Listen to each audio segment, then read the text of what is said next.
રાજ્યમાં આગામી 5 દિવસ કેટલાક વિસ્તારમાં ગાજવીજ સાથે વરસાદની આગાહી તો દક્ષિણ ગુજરાતમાં વરસાદનું યલો એલર્ટ જાહેર।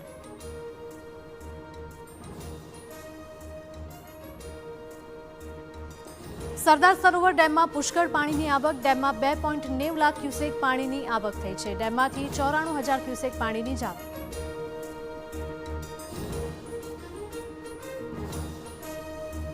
ગાંધીનગરમાં વરસાદની ઋતુમાં વકર્યો રોગચાળો। સિવિલમાં એક માસમાં 70,000 કરતાં પણ વધારે ઓપીડીના કેસ નોંધાયા।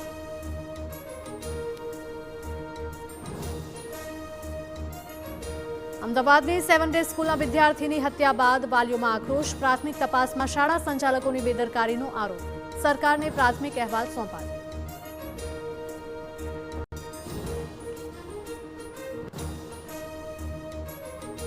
સુરતના છૂટા કરાયેલા રત્ન કલાકારોને કામ પર પરત લેવાનો કંપનીનો નિર્ણય।